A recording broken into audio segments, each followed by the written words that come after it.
ফের বীরভূমে তৃণমূলের গোষ্ঠীদ্বন্দ্ব একেবারে প্রকাশ্যে চলে এসেছে। ফের কেষ্ট বনাম কাজল গোষ্ঠী, তাদের মধ্যে সংঘর্ষের ঘটনা।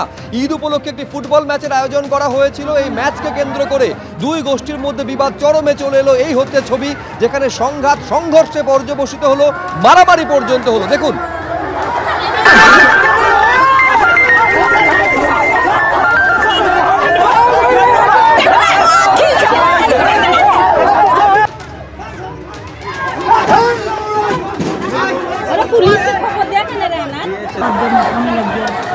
माथा में लग गया बस।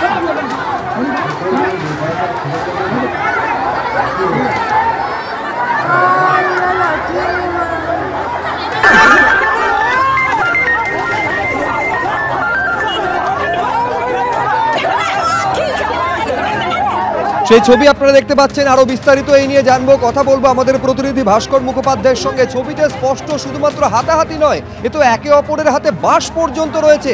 একটা ফুটবল ম্যাচ, সেখান থেকে এইরকম পরিস্থিতি কেন গড়ালো? দেখো, একদমই এই ব্লকে অর্থাৎ সিউড়ি 2 ব্লকে দীর্ঘদিন অর্থাৎ প্রায় 2 মাস ধরে এখানে একটা গোষ্ঠী সংঘর্ষ চলছে তৃণমূলের। কারণ তৃণমূলের এখানে যে ব্লক সভাপতি নুরুল ইসলাম, তিনি হচ্ছেন কাজল শেখ ঘনিষ্ঠ। এই নুরুল ইসলামের সঙ্গে এখানে যাদের লড়াই চলছে তারা হচ্ছে অনুব্রত মণ্ডল ঘনিষ্ঠ, এবং এই শেখ জালালউদ্দিন অর্থাৎ তৃণমূল নেতা, সে হচ্ছে অনুব্রত ঘনিষ্ঠ। তার বক্তব্য হচ্ছে আজকে ঈদ উপলক্ষে গ্রামে অর্থাৎ গোপালপুর গ্রামে সেখানে একটি খেলা চলছিল।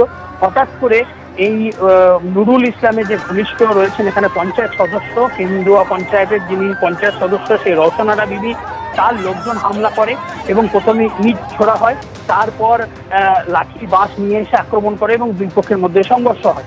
এমনকি একটা ছবিও ভাইরাল হয়েছে যেখানে দেখা যাচ্ছে যে পঞ্চায়েত সদস্য নিজে হাতে ইট নিয়ে তিনি ছুড়ে মারছেন। সেখান থেকে একটা জিনিস খুব পরিষ্কার যে এই খেলাকে কেন্দ্র করে তৃণমূলের দুটো গোষ্ঠীর মধ্যে সংঘর্ষ হয়েছে, এবং সংঘর্ষে এই ঘটনা এখনো পর্যন্ত 3 জন আহত হয়েছে। পুলিশ রওশনারা বিবিকে আটক করেছে এবং সিউড়ি থানায় নিয়ে গেছে। এলাকায় উত্তেজনা রয়েছে এবং এই শাহজাহান যে বক্তব্য রয়েছে অর্থাৎ শেখ শাহজাহান, তার বক্তব্য হচ্ছে যে এই যে ঝামেলা চলছে, এই ঝামেলাটা কিন্তু সূত্রপাত অনেক আগে থেকে, অর্থাৎ মাস 3 ধরে এখানে একটা ঝামেলা চলছিল দুই গোষ্ঠীর মধ্যে, কার দখলে এলাকা থাকবে, এবং সেই ঝামেলা আজকে চরমে ওঠে এই ফুটবল খেলাকে কেন্দ্র করে। এবং এই ফুটবল খেলাকে কেন্দ্র করে দুই গোষ্ঠীর মধ্যে সংঘর্ষ হয়ে ব্যাপক ইট ছোড়াছুড়ি হয়েছে এবং বাঁশ লাঠি দিয়ে একে অপরকে আক্রমণ ঘটে। এই ঘটনায় 3 জন আহত হয়েছে, তার মধ্যে একজনের অবস্থা গুরুতর, কান্তার চোখে আঘাত লেগেছে এবং মাথা ফেটেছে। এবং তাদের বক্তব্য দিয়ে আরো বেশ কয়েকজন আহত হয়েছে, কিন্তু প্রত্যেক আহতদের বোলপুর সিউড়ি সদর হাসপাতালে ভর্তি করা হয়েছে। বেশ, 3 জন আহত হয়েছেন বলে জানা যাচ্ছে। এর মধ্যে একজনের অবস্থা গুরুতর, অর্থাৎ সেই কেষ্ট বনাম কাজল, সেই ছবি ঈদের দিনেও দেখা যাচ্ছে।